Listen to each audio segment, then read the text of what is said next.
A female character which is less spoken about in Ramayana is Mandodari. She was a beloved wife of Ravan. It is said that she was destined to marry demon king Ravan as a result of a curse. Let us see in detail about the cause and effect of Mandodari's curse. Hi guys, welcome to our channel Mythical Science.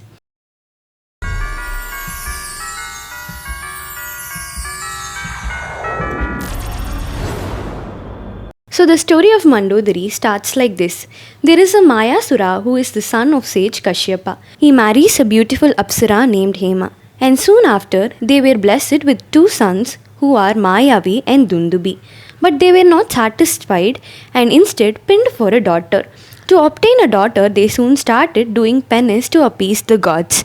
Meanwhile, at Mount Kailasha, an Apsara named Madura arrives to see Lord Shiva. At that time, goddess Parvati, the wife of Shiva, was away.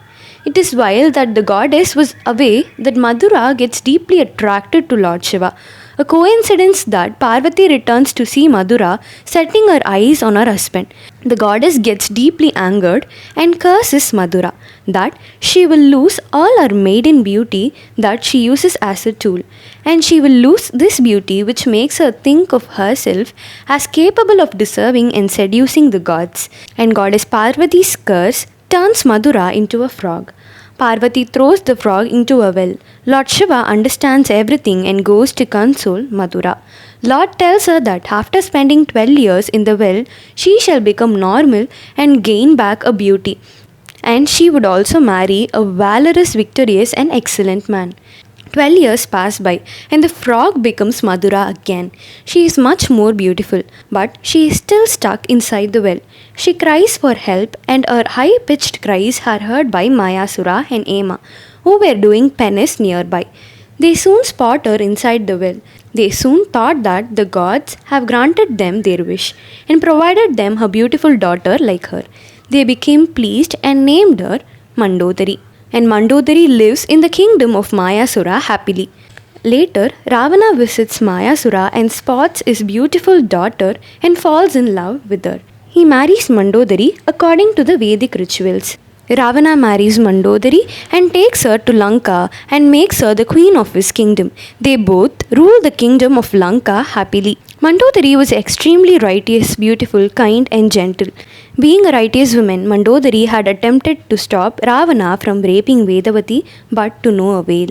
She had tried to convince him several times to return Sita Devi to Lord Rama, as she was his wife, but still Ravana refused to listen to her. After the defeat of Ravana, Mandodari was left alone.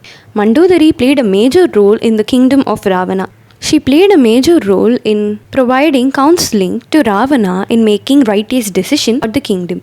And some folk stories and new publishers create new fake stories about Mandodari. That is, after the defeat of Ravana, Mandodari was left alone.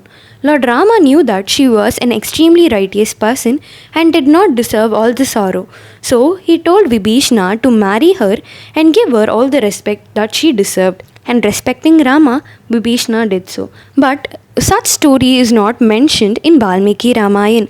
After the death of Ravan, Valmiki Ramayana mentions about Mandodari in only one stanza, that is, after the death of Ravan, Mandodari was the only queen who was completely hurt and heartbroken and was crying very terribly. And there is no mention about what happened to Mandodari and where did she go after the death of Ramayana. Throughout her life, Mandodari was on the path of Dharma and she was a righteous queen and performed all her duties to Ravan as a diligent wife. And this is the story of Mandodari. Hope you enjoyed this. Thanks for watching.